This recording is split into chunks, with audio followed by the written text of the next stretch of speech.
வணக்கம். பழந்தமிழ் சொற்களில் சில இன்றும் மலையாளத்தில் அன்றாடம் பயன்பாட்டில் மிகுதியாக இருக்கின்றது. எடுத்துக்காட்டுக்கு சில சொற்களை பார்க்கலாம். நாம் தமிழில் மயில் இறகு என்று இன்று கூறுகின்றோம்.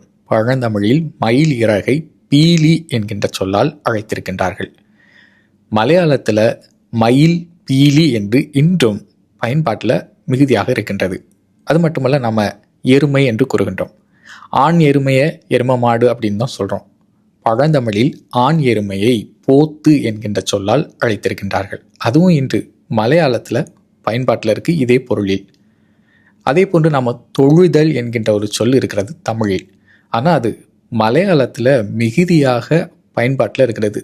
அதே போல பழைய பண்பாடு, கலாச்சாரம், உணவு முறைகள் இன்றைய மலையாளிகளிடமும் ஈழத்தமிழர்களிடமும் பாதுகாக்கப்பட்டு வருகிறது அப்படின்னு சொல்லலாம். இருவர்களுக்கும் ஒரு ஒற்றுமை உண்டு. நீங்கள் சிலப்பதிகாரத்தை எடுத்துக்கொண்டீங்க அப்படின்னா, அன்றைய காலகட்டத்தில் மதுரையில் தமிழர்களின் விருப்ப உணவாக, குறிப்பாக இந்த நீராவி உணவுகளான பிட்டு, அப்பம் விருப்ப உணவாக விளங்கி இருக்கிறது. இன்று நீங்கள் கேரளாவுக்கு போனாலும் புட்டு தான் அவர்களின் விருப்ப உணவு. அதே போன்று அப்பமும். அப்படியே ஈழத்தமிழர்களிடம் போனாலும் யாழ்ப்பாணத்தினர் இருக்கக்கூடிய தமிழர்களின் விருப்ப உணவு புட்டு, யாழ்ப்பாண புட்டு மிகவும் புகழ் வாய்ந்தது. அதே போன்று கிழக்கு மாகாணத்தில் மட்டக்களப்பு போன்ற பகுதிகளில் அப்பம், அதுவும் குறிப்பாக பால் அப்பம் அவர்களின் விருப்ப உணவாக இருக்கிறது. இவ்வாறு ஈழத்தமிழர்களிடமும் மலையாளிகளிடமும் ஒரு பழைய ஒற்றுமையை காணக்கூடியதாகவும் இருக்கின்றன. நம்முடைய பழைய வரலாற்றை அறிந்து கொள்வதற்கு இந்த பழந்தமிழ் நூல்கள், அதாவது குறிப்பாக இந்த சங்க இலக்கியம் மிகவும் உறுதுணையாக விளங்குகின்றன. இந்த நூல்கள் மிகவும் காலத்தால் முற்பட்டவையாக இருக்கின்றன. குறிப்பாக 2300 ஆண்டுகளுக்கும் முற்பட்டவையாக இருக்கின்றன. சில பாடல்கள் காலத்தால் பிற்பட்டவை. இந்த நூல்களில் மௌரியர்களை பற்றி குறிப்பு வருகிறது. அதே போன்று வட இந்தியாவை ஆட்சி செலுத்திய மௌரிய பேரரசரான அசோகர் நம்முடைய தமிழ் மூவேந்தர்களுடைய பெயர்களை தன்னுடைய கல்வெட்டுகளில் பொறித்து வைத்திருக்கின்றார். மௌரியர்களுக்கு முன்பு ஆட்சி செலுத்திய நந்தர்களை பற்றிய குறிப்பும் இந்த நூல்களில் காணக்கூடியதாக இருக்கின்றன. மிகவும் காலத்தால் முற்பட்டவையாக கருதப்படக்கூடியது. இந்த நூல்களில் கூறப்பட்டிருக்கக்கூடிய பல தரவுகள், பொருட்கள் கீழடியிலும் கிடைக்கப்பட்டிருக்கின்றன. அவற்றை ஆய்வு செய்யும் போது இவை இன்னும் காலத்தால் முற்பட்டவை என்றும் கூறுகிறார்கள். அது மட்டுமல்லாது சிவகலையில் கிடைக்கப்பட்டிருக்கக்கூடிய இரும்பின் காலமும் மிகவும் தொன்மையானதாக இருக்கின்றன. இரும்பை பற்றிய குறிப்புகளும் நம்முடைய நூல்களில் மிகுதியாக இருக்கின்றன. இத்தகைய பழந்தமிழ் நூல்களை பலருக்கு கற்பதற்கு நேரம் கிடைக்காம இருக்கலாம். இந்த நூல்களில் அழகான செய்திகள் மிகுதியாக இருக்கின்றன. சிலவற்றை நீங்கள் அறிந்து கொள்வதற்கு உங்களோடு இன்று பகிர்ந்து கொள்கின்றேன். இவற்றை 17 மேல் கணக்கு என்று கூறுகின்றோம். அதாவது மொத்தம் 18 நூல்கள்.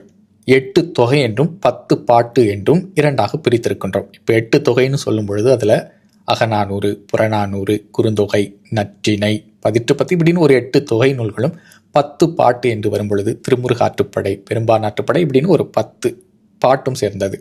தகர் என்று ஒரு பழந்தமிழ் சொல் இருக்கிறது. தகர் அப்படின்னா தாக்கக்கூடிய கொம்புகளை உடைய ஒரு விலங்கு. சிலர் இதை ஆட்டுக்கிடா அப்படின்னு சொல்கிறாங்க. சிலர் மலைகளில் வாழக்கூடிய வரையாடு என்று கூறுகின்றார்கள். அதாவது தாக்கக்கூடிய கொம்புகளை உடைய விலங்கு, அதனால் அதற்கு தகர் என்று பெயர். இது கன்னடத்தில் இந்த சொல்லாடல் இருப்பதாகவும் கூறுகின்றார்கள்.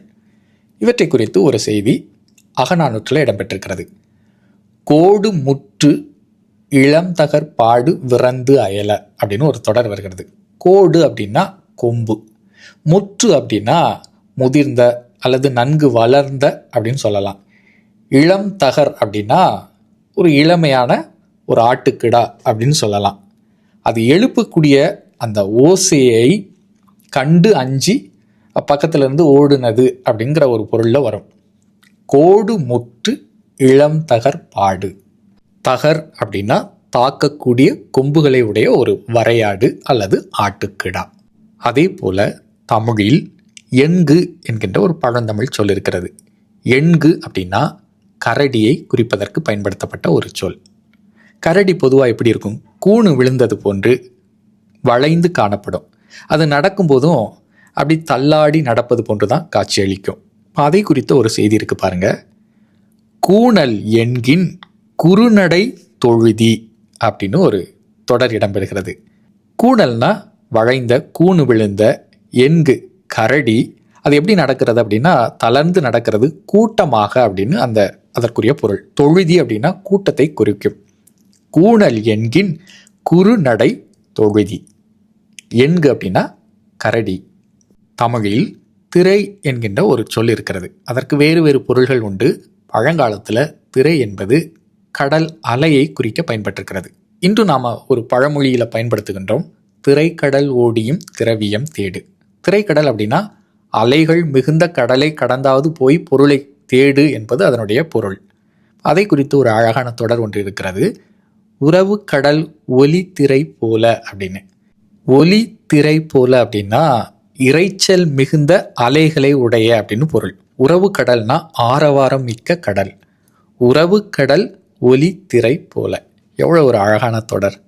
தமிழில் ஓணான் என்று நாம் கூறுகின்றோம். அது ஓர் உயிரினம்.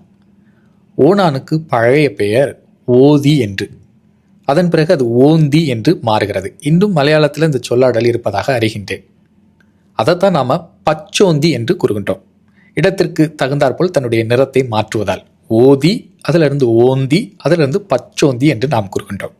இந்த ஓதியை குறித்து ஒரு தொடர் வருகிறது பாருங்க. வேனில் ஓதி நிறம் பெயர் அப்படின்னு வருகிறது. கோடை காலத்தில் தன்னுடைய நிறத்தை மாற்றக்கூடிய ஓணான் என்று அதற்கு பொருள். அதே போன்று நீர்நாய்களை பற்றி நம்முடைய பழந்தமிழ் நூல்கள் நிறைய குறிப்புகளை தருகின்றன. ஒரு தொடரை பாருங்க. நாயுரை முதுநீர் கலித்த தாமரை.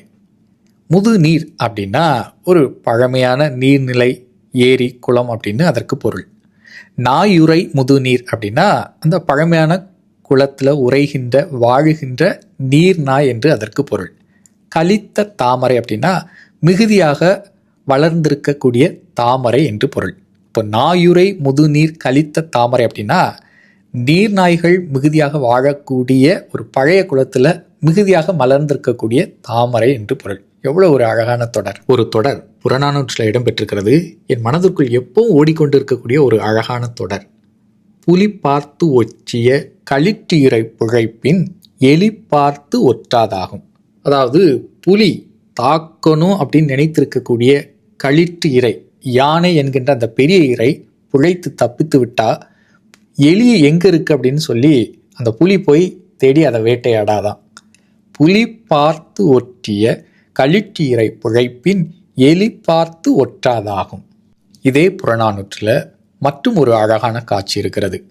ஒரு வயது முதிர்ந்த பெண், பாட்டி அப்படின்னு நம்ம சொல்லலாம். அவங்களுடைய தலை நரைத்திருக்கிறது, வெண்மை நிறத்தில் இருக்குது. அது எப்படி இருக்குது அப்படின்னா அவங்க நடு உச்சி எடுத்து அந்த தலை வாரி இருக்கிறாங்க. காண்பதற்கு ஒரு முழு மீனை நீங்கள் சாப்பிட்டுட்டு அந்த முழு மீனினுடைய முள்ளெல்லாம் உடையாமல் அப்படி வெளியே எடுத்து வச்சா எப்படி இருக்கும்? இரண்டு புறமும் வெண்மை நிறத்தில் முள் காணப்படும். வெண்மை நிறத்தில் அது போன்று இருக்கிறதாம். கயல் முள் அன்ன நரை அப்படின்னு ஒரு தொடர் வருகிறது. கயல் அப்படின்னா மீன், கயல் முள்னா மீனின் முள், அன்ன அப்படின்னா அது போல. கயல் முல்லை போன்று வெண்மை நிறத்தில் இருக்கக்கூடிய நரை என்று அதற்கு பொருள்.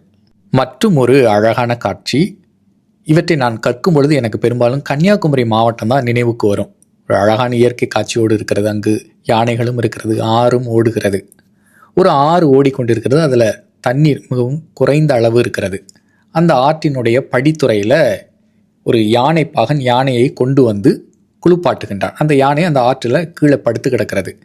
அங்கு இருக்கக்கூடிய சிறு குழந்தைகள், அதாவது அந்த ஊரில் இருக்கக்கூடிய குறுமாக்கள், சிறு குழந்தைகள் வந்து அந்த யானையின் மீது தண்ணீரை வாரி இறைக்கிறார்கள். அந்த யானையினுடைய வெண்கோடு, வெண்மை நிறத்தில் இருக்கக்கூடிய தந்தத்திலை தண்ணீர் விட்டு கழுவுகிறார்கள். அந்த யானை படுத்து கிடக்கிறது அந்த ஆற்றில். அவர்களை எதுவும் செய்யாதான். ஊர் குறுமாக்கள் வெண்கோடு கழாலின் நீர்த்துறைப்படியும் பெருங்களிறு போல. ஊர்க்குறு மாக்கள் அப்படின்னா அந்த ஊரில் இருக்கக்கூடிய சிறு குழந்தைகள்.